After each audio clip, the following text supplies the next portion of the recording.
जीतने का नुस्खा बड़ा सादा और सिंपल है और मामला कुछ ऐसे ही चल रहा है सीरीज में कि आप टॉस जीतें और मैच भी जीत जाएं। सो मेरा मशवरा दोनों कप्तानों को यही है कि कहीं अगर आप सोच रहे हैं रेस्ट डे वाले दिन नेट्स करने की, प्रैक्टिस करने की, ये ख्याल जहन से निकाल दें। होटल में बैठें और टॉस टॉस खेलें। कितने फ्लिप्स के बाद कॉइन हेड पे गिरता है, कितने फ्लिप्स के बाद टेल, इस पे कॉन्सेंट्रेट करें। मैदान में उतरें, टॉस जीतें और मैच भी जीत जाएं। खैर ये तो एक लाइटर वर्जन थी अभी तक जो कुछ हुआ है, but on a serious note दोनों टीम्स वर्ल्ड क्लास है और आगे चल के बैटिंग फर्स्ट अगर भारत करती है या इंग्लैंड करती है तो दूसरे को ये तिगनी का नाच नचवा सकते हैं। बहुत क्वालिटी है और ये मंजरनामा हमें जरूर देखने को मिलेगा। मगर अभी तो मंजरनामा बदल गया क्योंकि पहले 6 ओवर्स में 3 विकेटें गिरी और भारत के हाथ से जैसे मैच निकल गया। मामला बिल्कुल ठंडा हो गया क्योंकि फिर आप कैसे प्रेशर डाल सकते हैं इंग्लैंड जैसी टीम पे। मोहतात अंदाज से बैटिंग करनी पड़ गई और उसमें भी 2-1 विकेट्स गिर गए।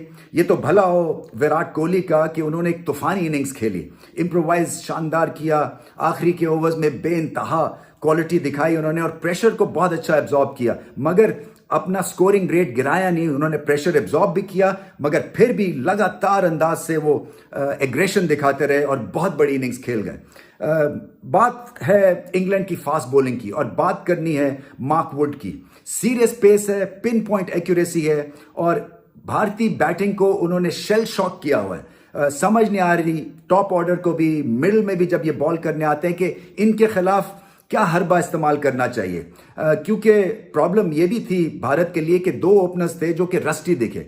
रोहित शर्मा पहले 2 मैच खेले नहीं, अपने आप को उनको वक्त देना था मार्क वुड के खिलाफ जिनके पास एक्सट्रीम पेस है। जल्दी उन्होंने इंप्रोवाइज कर दिया, वो आउट हो गए और केएल राहुल की फॉर्म है नहीं। सो जब इस तरह का आपका ओपनिंग कॉम्बिनेशन हो अगेंस्ट इंग्लैंड और जल्दी वो आउट भी हो गए, सो प्रेशर क्रिएट हो गया। फिर ईशान किशन को नंबर 3 पे खिलाया गया, स्ट्रैटेजी बदली, इंग्लैंड ने शॉर्ट बॉलिंग की उन्हें और वो भी जल्दी आउट हो गए। इसके अलावा ऋषभ पंत 15-20 करके आउट हो रहे हैं। सो सेट होने के बाद उनको आउट नहीं होना है। इसी तरह से हार्दिक पांड्या, उनका बल्ला नहीं चल रहा, उनके खिलाफ थ्रोट बॉल किए जा रहे हैं। इंग्लैंड को पता है कि उनको गेंद आगे नहीं करने हैं, ना ही स्पिनर चखाना है। सो शॉट ऑफ गुड लेंथ यहां पे रखा हुआ है और वो वाहिद तबाही जिसको कहते हैं ना, हिट लगाने की कोशिश कर रहे हैं, अनगेनली दिख रहे हैं। और उनके फेलियर्स की वजह से, क्योंकि हम एक्सपेक्ट नहीं करते हैं हार्दिक पांड्या जो है वो 17 रन करेंगे 20 बॉल खेल के, ये तो फिर उसके बाद टेक ऑफ करते हैं और वहीं पे ये ऑपोजिशन को बिल्कुल ढेर कर देते हैं। इनकी लैक ऑफ बिग हिटिंग की वजह से पूरी जैसे बैटिंग लाइनअप जो है वो भंवर में फंस गई हुई है। सो इससे बाहर निकलना है और इंग्लैंड के लिए बहुत ही आसान मामला था, इसलिए कि 160 का स्कोर इंग्लैंड के लिए टफ नहीं है। रिलेंटलेस प्रेशर क्रिएट करते हैं उनके बल्लेबाज, इसलिए कि बटलर बहुत अच्छी फॉर्म में है, मैच विनर है, के छक्का लगा देते हैं, स्पिन को अच्छा खेलते हैं, फास्ट बॉलिंग को अच्छा खेलते हैं, स्विच हिट से लेके कदमों का इस्तेमाल, against the spin, cut shot, sweep shot, her shot खेलते हैं और इसी तरह से बेस्ट ऑफ फॉर्म में आ गए हैं। सो इंग्लैंड के लिए ये आसान मामला था, 2-1 से आगे निकल गए इंग्लैंड। और अगर अगला मैच जो है वो ऑब्वियसली मेक और ब्रेक है भारत के लिए, अपनी बेस्ट क्रिकेट उनको खेलनी पड़ेगी।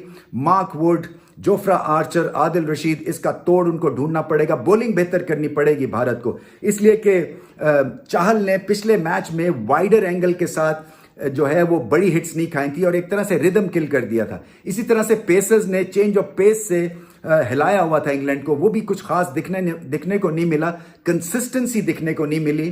और विकेटें लेनी है भारतीय बॉलर्स को और इतनी अहलियत है कि वो विकेट्स लें। फील्डिंग बेहतर करने की भी जरूरत है, बट ओवरऑल इंग्लैंड ने एक कंप्लीट परफॉर्मेंस दिखाई और अब 2-1 से आ गए हैं। 1 मैच दूर है सीरीज जीतने के लिए। भारत घर में हराना बड़ा मुश्किल काम है। अपनी बेस्ट क्रिकेट खेलेंगे तो फिर ही इंग्लैंड को अगला मैच हरा सकेंगे।